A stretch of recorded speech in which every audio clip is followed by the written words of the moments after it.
The book of Job is a book with 42 chapters, and we plan on covering it in 9 Sundays. So we are going to be flying over some large sections of this book. We're going to try to hit the most pivotal passages as we go through this book and the main ideas. But something I'd encourage you to do over the next couple of months is read through the book of Job 1 or 2 times.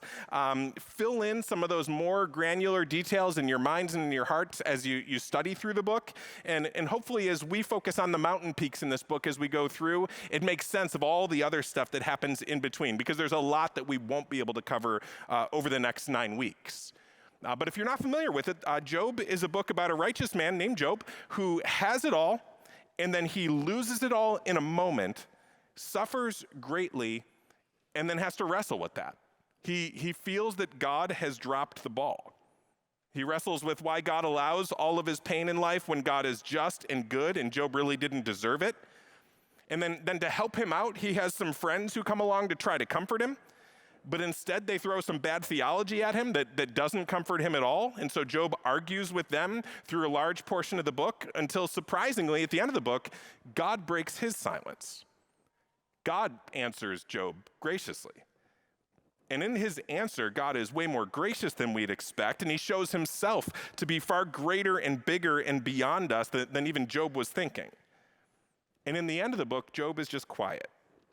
He receives what the Lord has to say, and God is so gracious that he restores Job's relationship with God, and he restores all of Job's wealth. He gives Job a new family to replace the family he's lost. And we need this book, and it's not because we will necessarily suffer quite as acutely as Job, but we will suffer. And there will be pain and confusion that cause us to ask some of the same questions that Job wrestles with throughout this book. So we go through those hard times. We go through a time of unexpected loss. We might be tempted, or we might want to ask, is God who I thought he was? Or is he proving that he's altogether different in allowing this situation that seems like I don't deserve it and it's mystifying? We might wrestle at times with how can God say that he's good and just when our lives that he is sovereign over don't always seem to be going well. And circumstances don't seem like they're fair and just as far as we can tell. And when life is particularly difficult, we might ask, have I sinned in some secret way to deserve this? We might ask, is God mad at me? Does God love me? Is God against me? And we might even ask, am I one of his children? And maybe God is good, but he's not good to me. Those are some of the questions that this book of Job answers for us. And Job, in all of his suffering, wants to be loyal to God, but one big part of his suffering is that he senses an estrangement from God. He feels like his friendship with God has been lost. God seemed like he was close before, but now it seems that God is against him. And Job laments his losses, but the one thing that he asks for back, the one thing that he wants to have back in his life, is that closeness that he knew with God. And so this is also a book for people who just sense an estrangement from God. Maybe we can trace that back to something. Maybe we don't understand it at all, but it sometimes starts to seem like God is an old friend that we remember, but we're not in touch with. It's almost like we're getting the silent treatment from God, and we want to be reconciled to our old divine friend as Job was. And so there's hope in this book for us, because this book concludes with the longest conversation between God and a mere man in all of the Bible. It concludes with a restoration of Job's fortune, but best of all, a reconciliation of Job and God. And then more than anything else, like all books of the Bible, this is a book about Jesus, because it describes the undeserved suffering of a relatively righteous man in Job. And that kind of prepares us for the idea that the righteous can suffer even when they don't deserve it. And that way, when we come to the New Testament, we see in Jesus the only perfect righteous one suffering in a completely undeserved way, and we can have a category for that. I mean, back in their day in the ancient Near East, almost everybody thought that suffering happened because you sinned. You did something wrong and you made God mad, or you made the gods mad, and they thought that blessings came into your life because you've been good, you've done something right, you've made the gods happy. And the fact that Jesus, the perfect one, was going to suffer such horrible things was confusing enough to his followers. But how much worse would it have been if their imaginations hadn't been shaped by the book of Job and their minds prepared with a story of a righteous one who suffers undeservedly? And so in that way, this book prepares the way for the Lord. This book tells us the important truth that not all of God's servants who are faithful to God are receiving material reward. Many of God's servants have scars. And the ultimate servant of God bears scars for eternity. And so these are some of the things that we'll see in this book between now and the end of June. So let's jump into Job chapter 1, verse 1. It says, "There was a man in the land of Uz whose name was Job, and that man was blameless and upright, one who feared God and turned away from evil." So we start with this proclamation that Job is a good guy. He knows the Lord. He tries to do what's right. It says that he fears God, which is kind of a combination of ideas that he both loves God, but then also trembles at the thought of breaking his commands.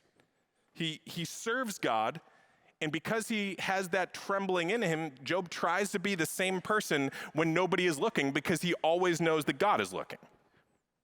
And so you might be comfortable talking about someone behind their back when they're not around you. And you might be comfortable saying some things about them when they're not around, but then they walk in the room and you change the kind of things you would say. Someone who fears the Lord has this idea that the Lord is always in the room, that he's always there. And so that makes us want to strive to be the same person in every single context because there's always that same divine observer and listener to everything that we have to say. And so Job fears the Lord. He knows that the Lord is listening and looking. He's a righteous man. Job is living the way he should be. Now, none of this implies that there's absolute perfection in Job. In fact, in Job chapter 31, verse 33, he will say that he doesn't conceal his transgressions. So part of his righteousness is that he didn't hide his sin, but he did sin. So he doesn't make a claim to absolute perfection, but he is righteous and upright. Job is the real deal when it comes to fearing the Lord and following him. And at the beginning, his life is exactly how people would have expected his life to be going if you feared and loved the Lord. In Job chapter 1, verse 2, it says, "There were born to him 7 sons and 3 daughters. He possessed 7,000 sheep, 3,000 camels, 500 yoke of oxen, and 500 female donkeys, and very many servants, so that this man was the greatest of all the people of the East." So everything's going well. Job's got a family of 12. He's got a good job, a good Job.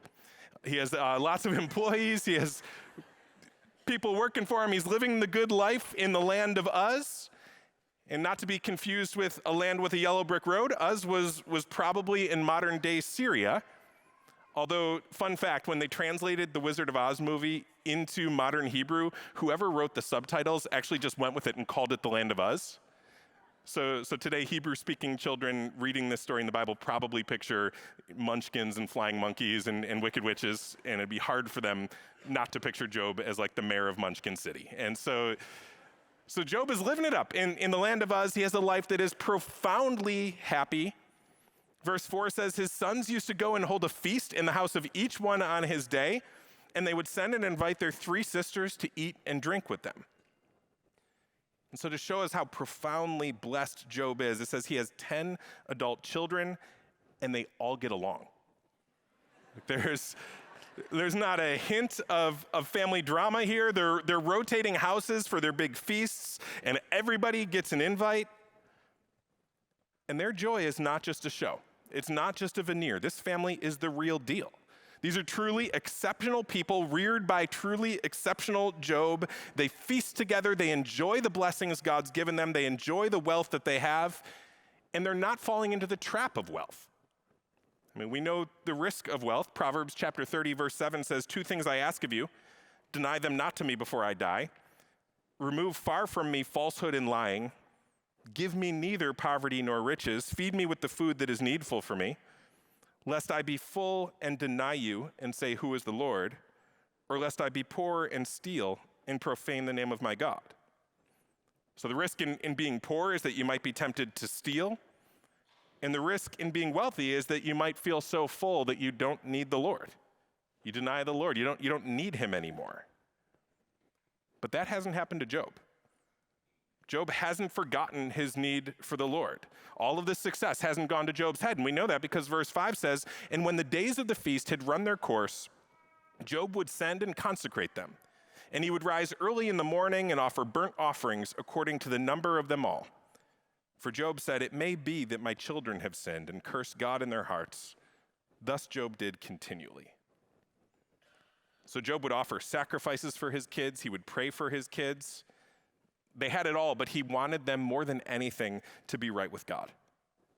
He wanted his kids to know and fear the Lord like he did, so he intercedes for his kids. He prays for them. He offers these sacrifices for their sins. And so life has been going well, and it's probably been going well for a really long time. These kids have grown up. They have their own estates. They've really only known righteousness and material blessing. They've known humility. They've known joy. They've known the fear of the Lord. It's an Instagram perfect life for Job and his family. Later on, Job is going to look back at these days. I mean, Job, spoiler alert, is going to lose all this stuff. And later on in chapter 29, when he remembers the way things were in these early days, he'll say this, Job 29, verse 2, "Oh, that I were in the months of old, as in the days when God watched over me, when his lamp shone upon my head, and by his light I walked through darkness. As I was in my prime, when the friendship of God was upon my tent, when the Almighty was yet with me, when my children were all around me, when my steps were washed with butter, and the rock poured out for me streams of oil." Go down to verse 11, he says, "When the ear heard, it called me blessed, and when the eye saw, it approved, because I delivered the poor who cried for help, and the fatherless who had none to help him. The blessing of him who was about to perish came upon me, and I caused the widow's heart to sing for joy. I put on righteousness, and it clothed me. My justice was like a robe and a turban. I was eyes to the blind and feet to the lame. I was a father to the needy, and I searched out the cause of him whom I did not know. I broke the fangs of the unrighteous and made him drop his prey from his teeth. Then I thought, I shall die in my nest, and I shall multiply my days as the sand. My roots spread out to the waters with the dew all night on my branches. My glory fresh with me, and my bow ever new in my hand. Men listened to me and waited and kept silent for my counsel." So he remembers those early days, those days when he was so close to God. He was surrounded by his family. He maintained a great reputation. He did good. He really cared for the poor. He advocated for a just society. He took care of people who were being preyed on. Everything was good in Job's life in those days. And so at this point in the story, Job really has no idea what's about to hit him. Then in chapter 1, verse 6, God allows us to see something that Job doesn't see. Job doesn't see this scene in the story. He's never told about this scene in the story. So probably in his lifetime, he never knew what was going on here. There was something happening in some spiritual realm outside of Job's view. God opens our eyes to it. He reveals it to us through the author of this book, who's probably Moses or maybe Solomon. We're not really sure. But the author knows about this scene, and we know about this scene, but Job doesn't.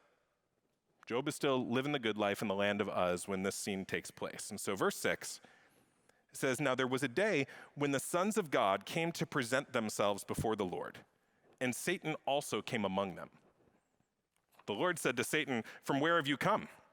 Satan answered the Lord and said, 'From going to and fro on the earth and from walking up and down in it.'" So this scene is this divine throne room where God is gathered with these spiritual beings that are called the sons of God. This scene is described like this elsewhere. In 1 Kings chapter 22, verse 19, it says, "And Micaiah said, 'Therefore hear the word of the Lord. I saw the Lord sitting on his throne, and all the host of heaven standing beside him on his right hand and on his left.'"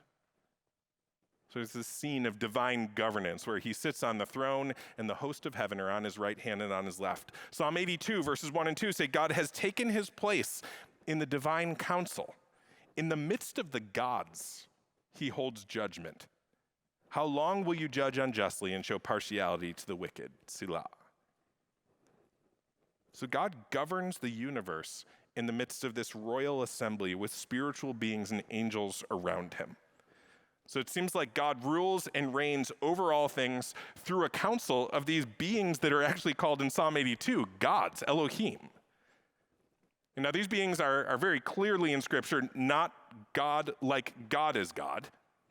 They were created by God. They're very limited beings.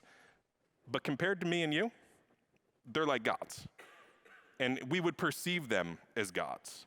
And these beings include the angels, and for sure the Bible makes clear there is only one true God, that none of these other beings compare to the God who made them. Psalm 86 verse 8 says, "There is none like you among the gods, O Lord, nor are there any works like yours." So the Bible's very monotheistic. It says that there is one true God, one uncreated one eternal one omniscient one all-powerful one. But there are powerful spiritual beings that he has made that he uses to govern all things. And these beings were created before we were. They were created before creation. In Job 38, verse 7, we're going to see that when God created all things, these beings called the sons of God shouted for joy. So God comes and takes his seat on the throne in the council of these spiritual beings. God sits enthroned in this place where he's going to enact his policies for the world. And God allows us to peer into this throne room. This is the greatest room where it happens, where God is making the decisions and making the edicts through which the whole world gets governed. And this is important because later in this book, Job is going to have a real problem with God's policies. He's not going to love how God is governing the world. Job's friends will come and say, "You're only suffering because you've been bad. And the God who keeps good order in the world, who governs things rightly, wouldn't allow you to suffer any kind of harm if you were good, so it must be something that you did." That's going to be the argument of his friends. And Job will say, "I agree, a good God would only allow suffering when something's been done wrong, but I haven't done anything wrong. So therefore, there's something wrong with God. There's something wrong with the way that he governs. Something's gone wrong in that divine counsel." And so we get to look into this throne room for just a second. And when we think of God ruling and reigning, we rightly think that he rules with perfect justice. And at this time, so did Job. But soon he's going to see this divine counsel as like a dark and smoke-filled room where maybe God's ruling unjustly. He's going to have some serious questions about how God is running the show. And some commentators even describe Job's complaint that he's going to bring as a little bit of a lawsuit against God. And so here in this room where it happens, the angels are presenting themselves before God, and with them is Satan. And Satan is described as a real being in Scripture, a fallen angel who was so corrupted by his pride that he's now opposed to God, opposed to his works. C.S. Lewis said there are two equal and opposite errors into which our race can fall about the devils. One is to disbelieve in their existence. The other is to believe and to feel an excessive and unhealthy interest in them. They themselves are equally pleased by both errors and hail a materialist or a magician with the same delight. And so we don't want to be materialists who don't believe in the unseen realm, but also we don't want to be magicians who are obsessed with it. We also don't want to think the wrong things about Satan. Satan is described as a created being, which means that he's limited. He's not all-powerful. He isn't everywhere. That means that not every bad thing that happens in our lives is his direct work. Not everything that really is demonic is done by Satan directly. Satan's not the opposite of God. He's not as equally powerful as God is. They're not locked in some like cosmic arm wrestling match where we wonder whether it'll be close. He is a very much a created being. But he is so powerful that he just kind of walks right into this throne room with these powerful spiritual beings. And Satan is called a number of different names in Scripture. He's called the devil or Lucifer, Beelzebul. But here he's called by that common name, Satan, which means accuser or adversary. You know, when we think of the work of Satan, we might think what the movies tell us, that mostly what he does is possession and like other spooky phenomenon. And I wouldn't rule those things out at all as part of his work, but they don't seem to be his main job. I mean, when Satan is doing his deep work, when he's focusing on what he's really good at, he's accusing. Revelation chapter 12, verse 10 says, "And I heard a loud voice in heaven saying, 'Now the salvation and the power and the kingdom of our God and the authority of his Christ have come. For the accuser of our brothers has been thrown down, who accuses them day and night before our God. So Satan's that great adversary who works through accusation. And you see some of his work carried out in Scripture. Remember, Jesus was condemned by false accusers. We read last week about Stephen the martyr who was condemned by false witnesses. And when we think about spiritual warfare and the work of the devil and his angels in our midst, accusation should come to mind. So if we believe the worst about somebody without evidence, when we listen to gossip and rumors and treat them like they must be true without confirmation, when we give up objectivity and assume bad reports about people are all true, we can be falling into this trap. Now, as Christians, we should be wise and discerning when it comes to sorting through accusations. We can't believe that they're all true. We can't believe that all gossip that we hear is true. I mean, knowing who Satan is, knowing the element of accusation in the Christian story, we can't just accept it all at face value. And we know false accusations can be a problem because God in his law made sure that there were lots of rules against that kind of thing. In fact, in Deuteronomy, if someone came along and falsely accused someone knowingly and that was found out, they would get the punishment that they were trying to get for that person that they falsely accused. And so innocent until proven guilty is an old and biblical principle. And so we don't condemn quickly without good evidence because accusation is a tool of the enemy.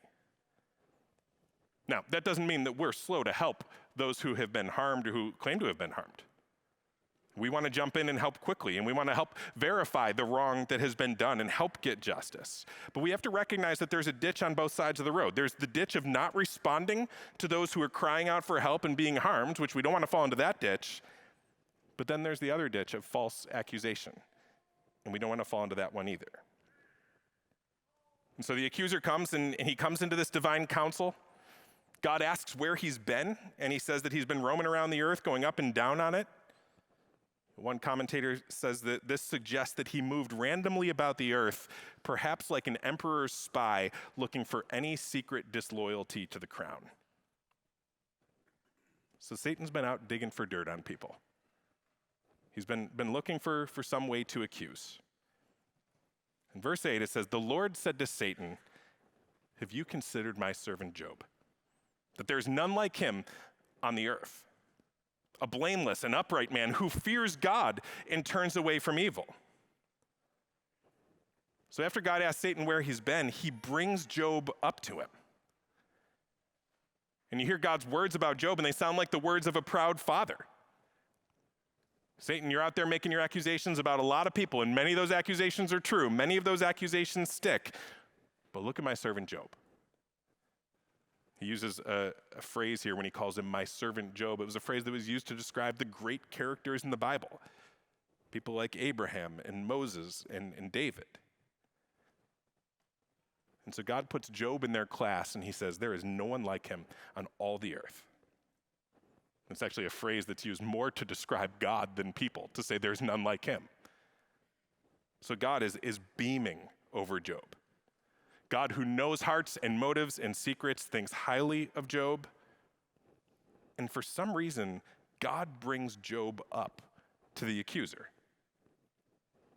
Now, we'll talk about that more in the weeks ahead. We will come back to this. But God isn't passive in this process.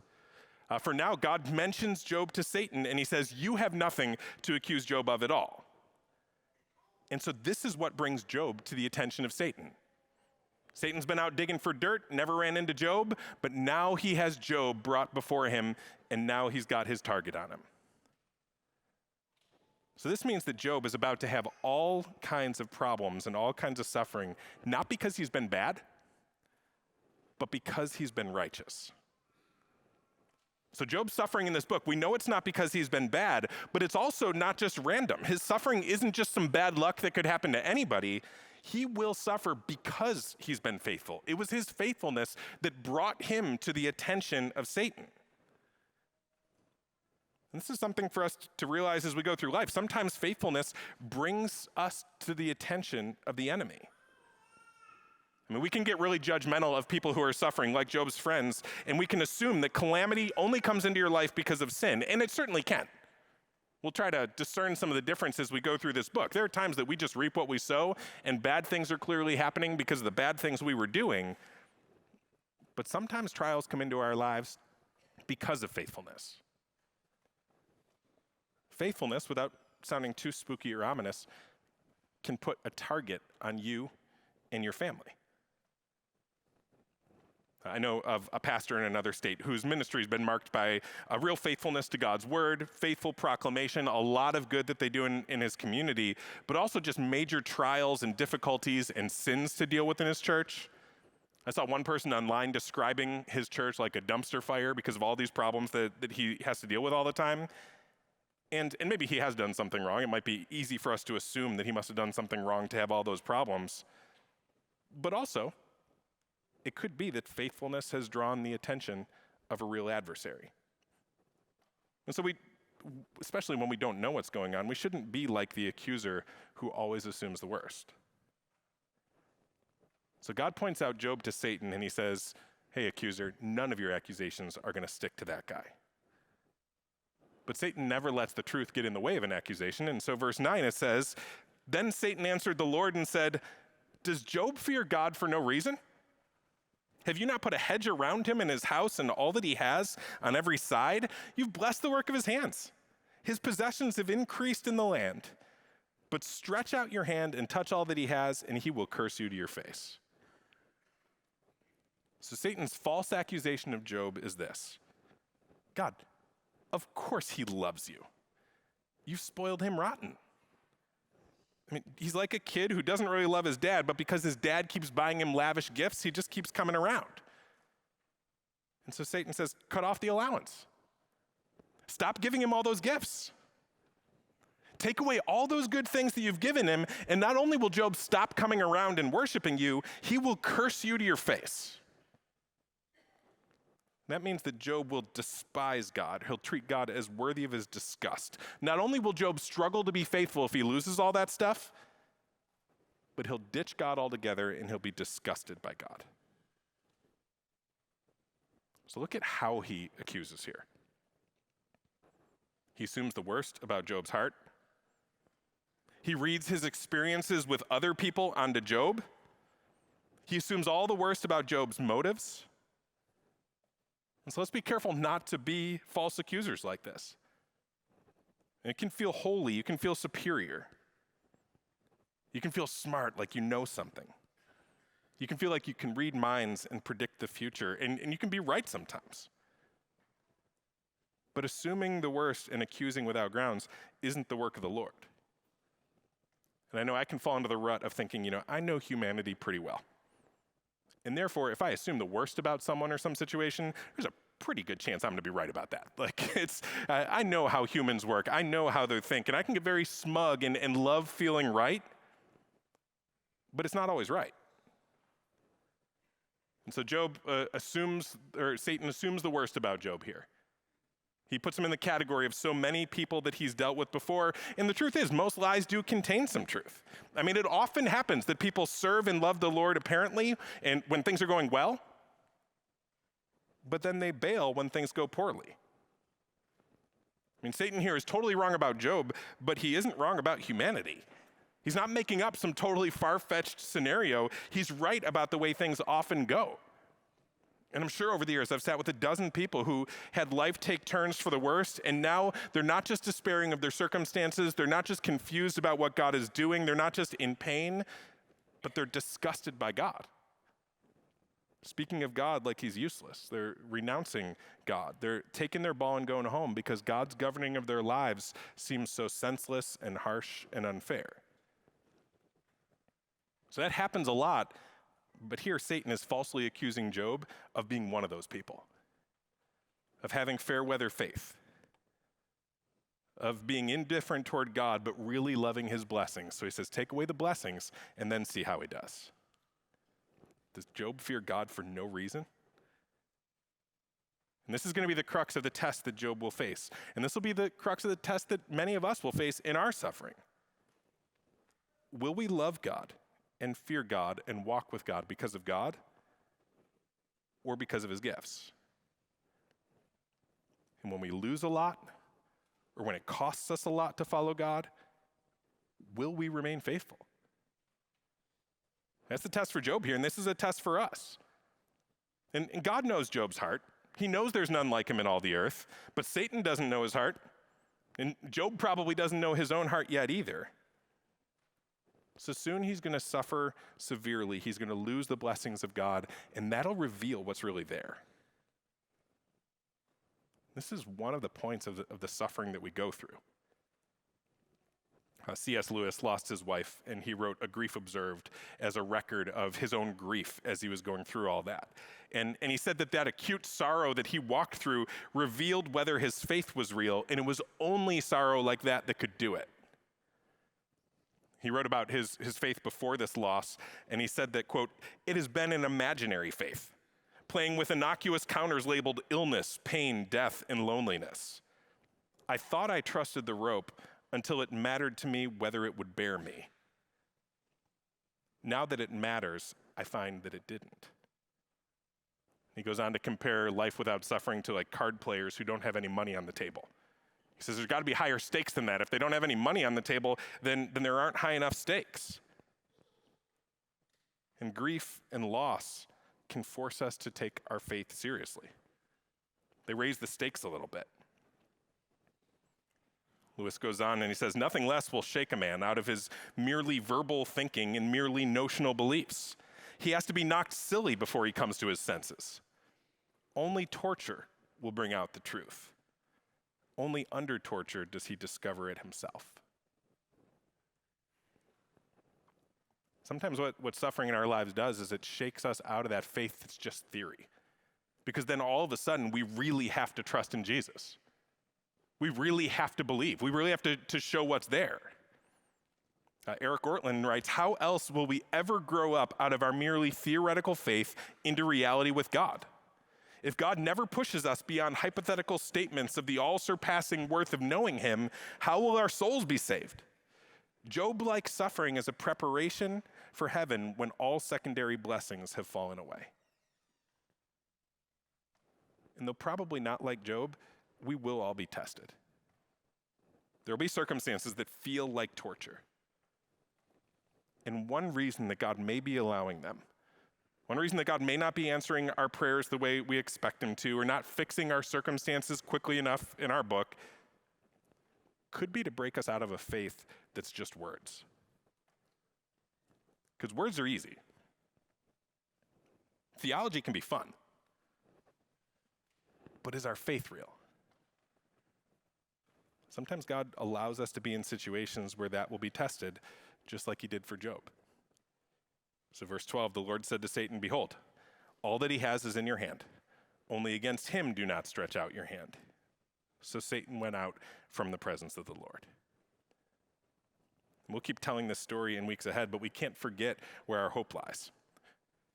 Because as we read through this, if our hope is that we'll pass every test, that hope's eventually going to be dashed. Because I would imagine that when God's talking about me around that throne, which he probably isn't, but if he is, he's not going to be saying, "There's none like him in all the earth." He's not going to say those same things about me. I'm going to fail these tests much quicker than Job has. We won't hold up as well as Job, and if you add to our other despair, the despair of our own faithlessness and failures, we'll be much worse off. So we have to allow this book to lift our eyes past Job.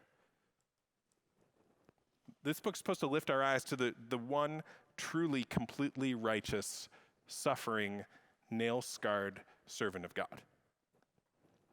The one who, like Job, always intercedes for his children, Romans 8:34. The one whose perfect faithfulness put the largest of all targets on him. The one whose faith was tested but passed every test. And the one who not only had his allowance cut off by God, but lost even more than Job did in this story. He lost his life. And all the while, he remained faithful. And so when we despair over our own failures, when the tortures of this life bring out the wickedness that's in our heart, and we don't pass the test like Job did, we don't see goodness coming out of us, the place that we run is not to ourselves to fix that problem, but we run and throw ourselves on Jesus. truly perfect righteous one who suffered and died on the cross to pay the price for our failures. The one who, if we'll turn and believe in him and receive that gift of his death and resurrection on our behalf, will credit his righteous perfect suffering to our account. So our hope is not that we would be faithful enough. It's not that we would rise to Job's level of faithfulness. We certainly hope that our faithfulness grows throughout our lives. But our ultimate hope is in the true and better Job, the true and faithful one, Jesus, who came and suffered for our redemption, who purchased our pardon, and gives us his righteousness when we trust in him, so that then the Lord can look at us and say, there's none like them in all the earth, because we're clothed in the righteousness of Christ. And Job talked about being robed in his own justice. As Christians who've come to believe in Jesus, we are robed in the justice of Christ and the righteousness of Christ, so that the Lord can look at us and say, those are my children, and there's none like them in all the earth.